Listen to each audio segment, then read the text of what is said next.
She was my neighbor for so long until she left, and it's all good. But even Chuy Gomez, I've known him since I was like 12 years old.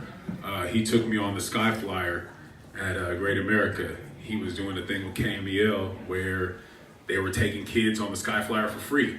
If you were like under 18, you could go with Chewy. So we were up in the air and he's like, you pull the cord. I'm like, nah, you pull the cord. So since then I've been a big fan of Chewy. And I've always, I've hassled him. And me personally, I'll let you know a little bit about myself because I'll tell you something. This is what I learned from the last mixer that I had from Gary Archer. I asked him because I asked questions, and I'm going to ask Mia questions, and I'm going to ask Chewy questions, I'm going to ask Big Body Cisco questions, I'm going to ask Derek questions. I'm going to ask them like, what can I do, to make it? How can I succeed? I asked Gary that last time, and he said, you need to tell people your story. So here it goes. I was 11 years old. No, I'm joking. I started DJing when I was 11 because my dad beat my ass because I broke his turntable because I wanted to try to scratch on it. Literally, he beat my ass. And ever since then, I knew I wanted to be a DJ. I had to pay him back for the turntable. So I hustled, I got a job, I did what I had to do. So I started technically DJing when I was 12 years old. I did house parties, and when I was 16, I met Anthony Vines. He was a Def Jam representative here in the West Coast division of Def Jam. And I just wanted to get his attention, so I did whatever I could. I passed out flyers, I put up posters, I threw house parties, all age parties and clubs. I don't know how, I was 17 years old, but I convinced clubs to give me all age nights. And I was 17 in high school throwing parties at nightclubs. One of my friends who I met, who came to me, his name is Jay Espinoza. He was 16, I was 17, and he wanted to open up at my club that I was doing. And I was throwing, mind you, I was throwing Def Jam's name all over this shit. And I got in trouble for it later, but I just took, I took what I could out of it. You're 17, you're a kid, you don't know no better. So Jay Espinoza was a DJ that me and him, we really got along. When I met him, he came to the club. I was doing Club Access in Pleasanton, and they had an event called Black Saturdays there back in the day. If you're OG, you know Black Saturdays. Big L, you remember L used to throw Black Saturdays, it used to be at Club Access. I was 17 years old DJing the hyphiest fucking party in Pleasanton, but mind you, Black Saturdays was an Oakland event. So it was station wagons on 20s and TVs on 580 going to Club Access. It was crazy. It was a dope experience. But past that, Jay Espinoza, he's one of the biggest DJs, mixing DJs here in the Bay Area. Right now he's traveling Europe, London, everywhere. It's crazy to see where his progression is going. But I went with Def Jam. I was on 90.9. I did guest spots on KMEL, through my own shows, through my own clubs, concerts, et cetera, et cetera. And here I am today. So I'm just honestly, I've been in this industry kind of doing it for myself because, I came from an era where it was different. It wasn't social media. This is all we had back then. We had faces and eyes and people looking back at you, and you communicated and you talked to one another. We didn't have social media. If I would have had social media back in the day, shit, that would have been crazy. For real, I think about it, that really would have been crazy. So now, honestly, I take the same steps from what I learned from when I was younger. I was on the streets passing out flyers and putting up posters for Def Jam and Universal Records. So I implement the same things into my everyday life now with what the new wave social media is going. So, you might have seen my posters. I had DJ Tasi posters all over the Bay Area. I got fined for that. I lost my license for a little bit for that. A lot of things happened from that, but that's all I knew. I only knew how to guerrilla market, guerrilla promo. you know, hand-to-hand, flyers, posters, that's it. So this, even to me, this social media thing, I'm still kind of grasping this. So I'm still in the era where I want to bring people together. I want us to meet. I want us to talk. You know, a lot of you I've only talked on social media with, and now it's dope that we are here, you know, conversing and getting to know one another. And it's crazy because I'm like, damn, you look hella different on Instagram.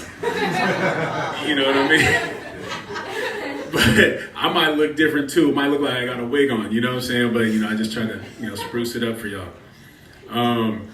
But like I said, I want to bring all y'all together to gather amongst one another. This is the new circle. This is who we are going to get to know. And ever past that, we're going to... My phone stay ringing while I'm like on the mic too. Hold on. Chewy, you're on the mic right now. Chewy. I'm on your mic. Hey. All right, what's up, bro?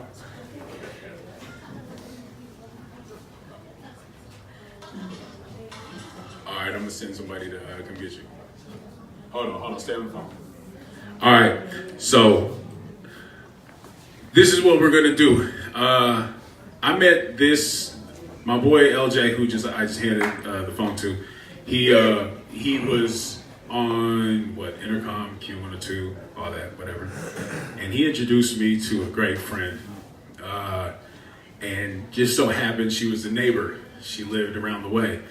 And this new friend of mine, to me, I heard her on Q102, killing shit in the evening slot. And then when I got to know her, she got the morning slot.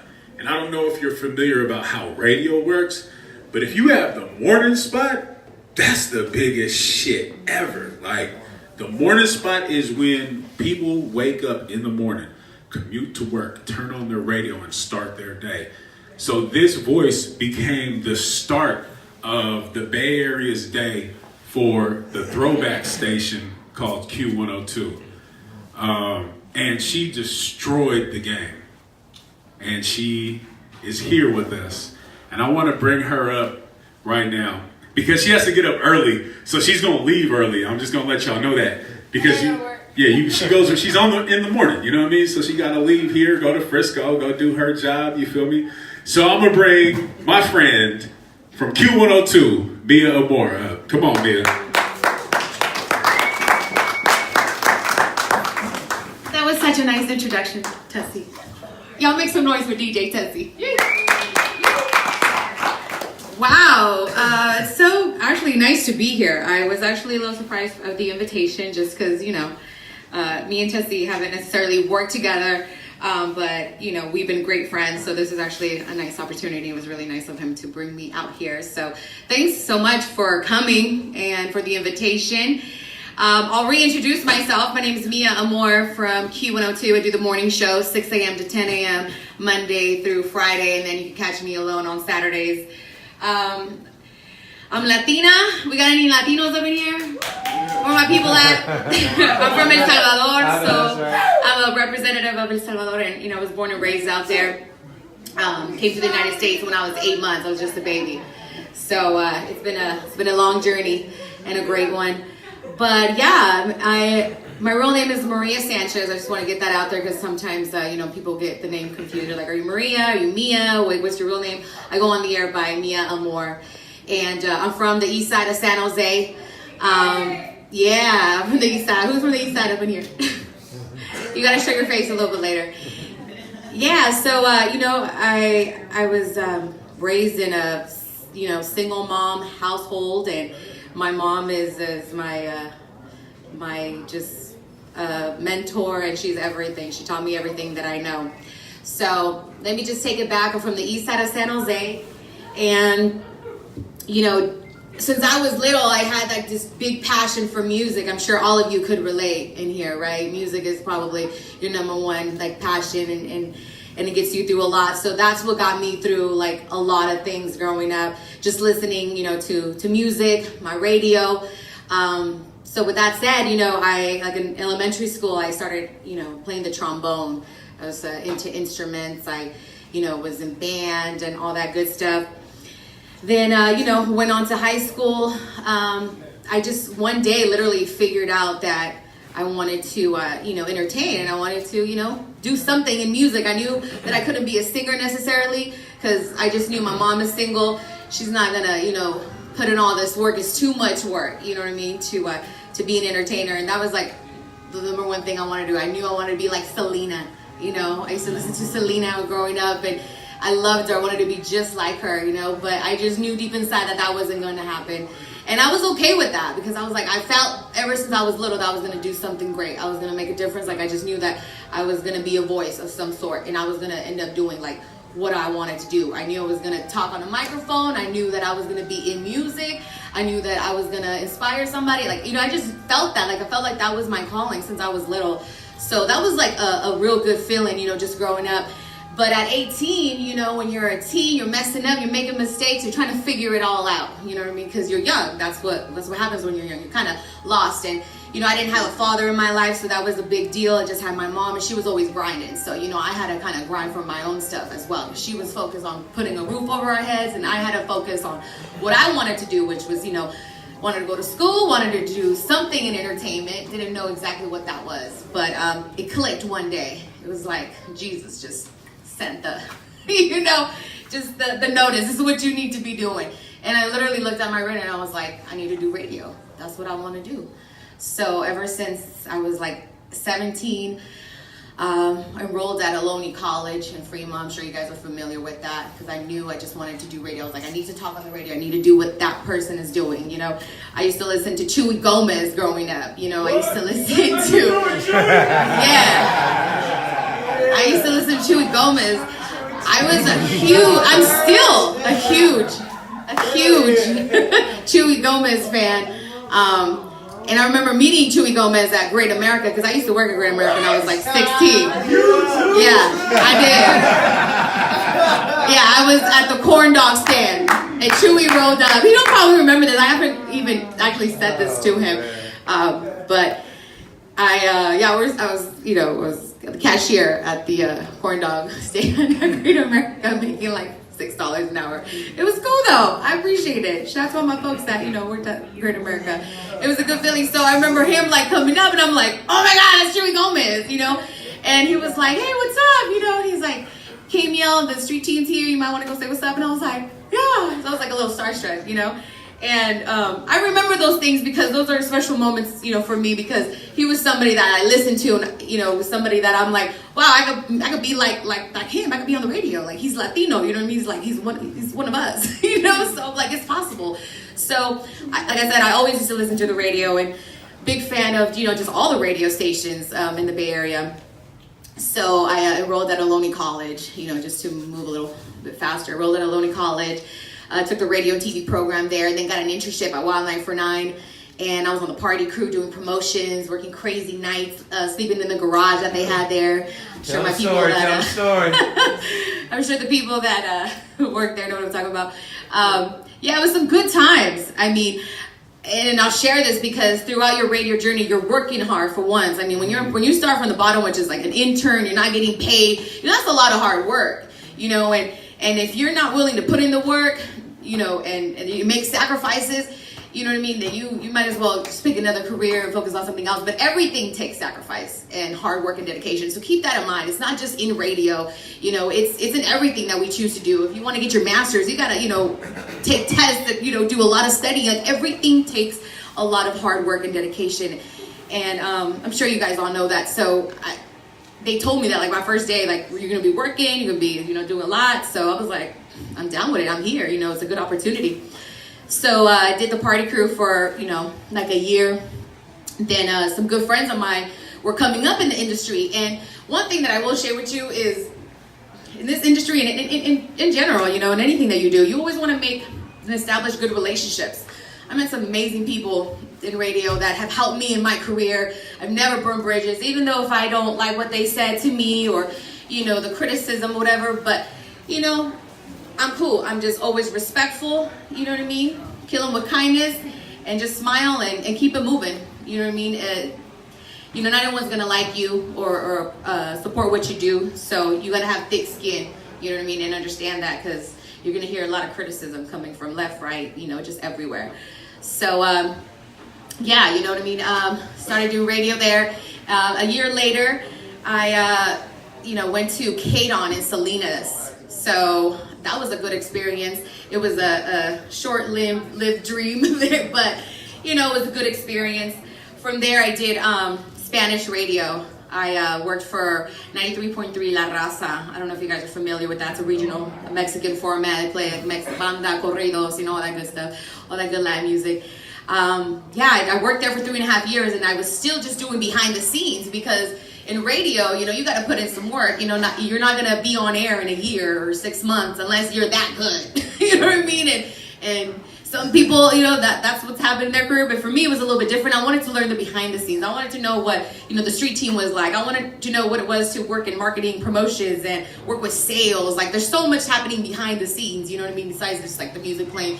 I wanted to learn about programming, you know. So I was, you know, doing marketing and promotions for 3.5 years at La Raza, and that was such a great experience because I'm in radio, so I'm still doing what I want to do, but I'm learning it on a whole nother level, which is like a Spanish format. I'm like, I don't necessarily want to be on a Spanish format, you know, but I was there, so that was a good opportunity. Learned so much.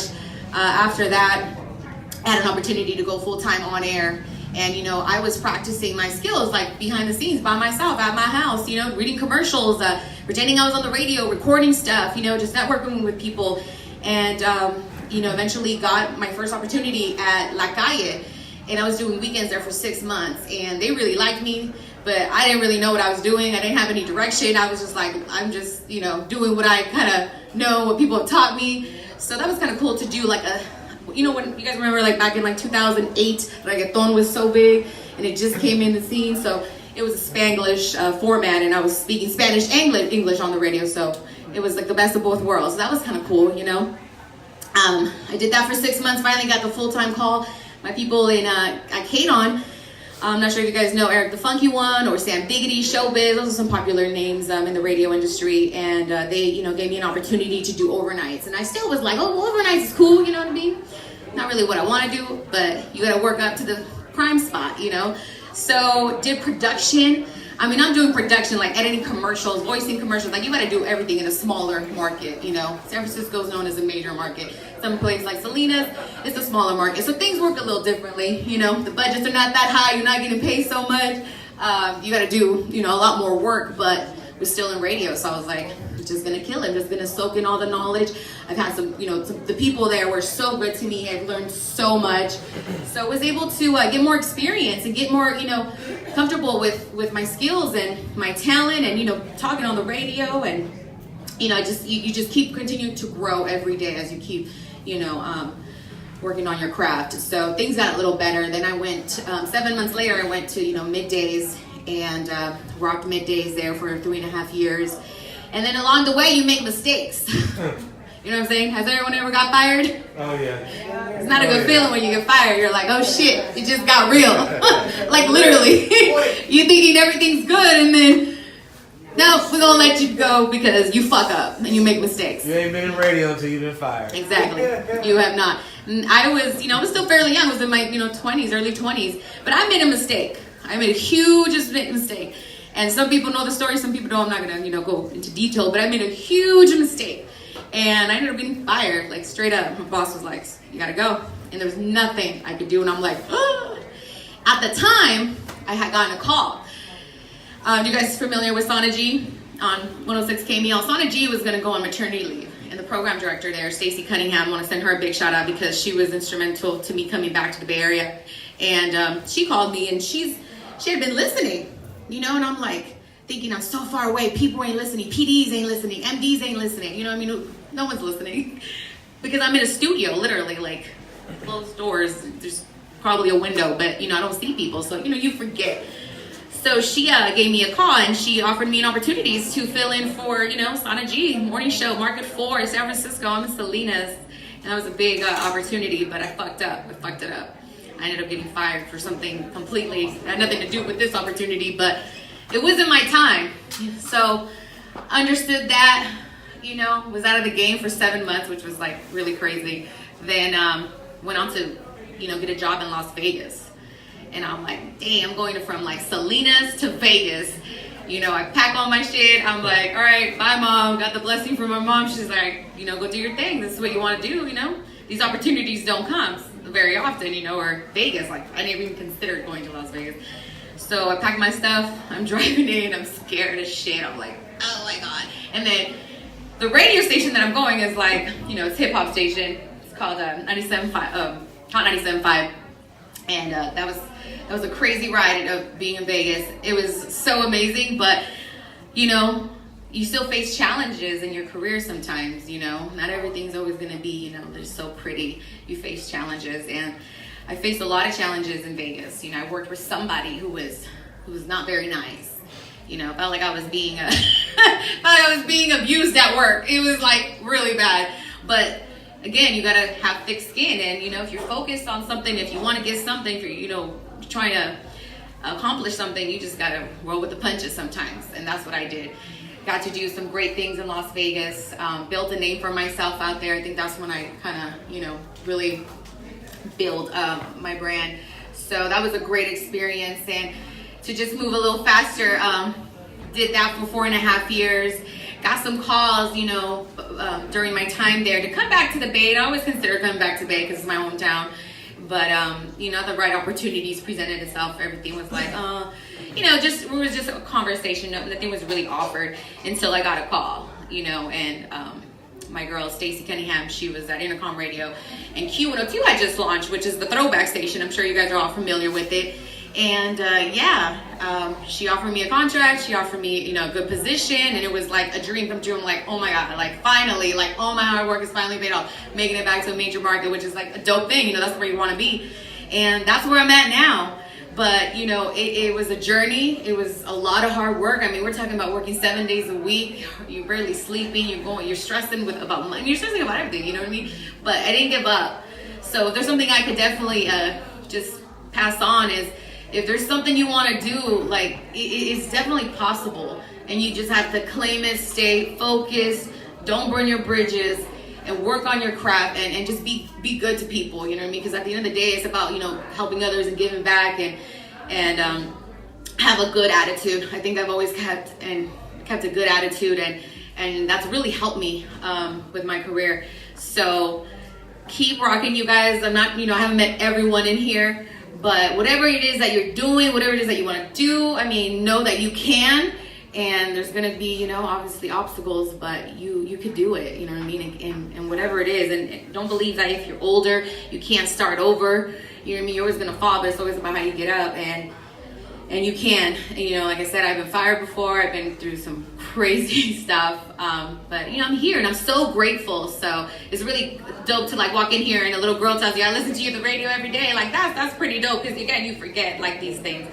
But I want to send a big shout out to, like, Chewy Gomez, Cisco. I know I've done some voiceover work for you, and you've been really awesome. Chewy's been super cool. DJ Tasi and all the people that I got to meet here recently.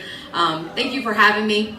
But I hope you guys can continue to listen, you know, in the morning show, Monday through Friday, 6 to 10 a.m. I'm with my co-host, Joey V. So we rocking out with the throwback station. We're fairly new. We're three years old. And some more, like, big changes are coming up on our station. We just merged with CBS. So a lot of good things coming up for the throwback station. So hopefully you guys can tune in and stuff like that. But if you guys have any questions, I'm more than happy to answer anything. Just let me know. Where's DJ Tasi? I don't know. So yeah, that was a little bit about me. Yeah.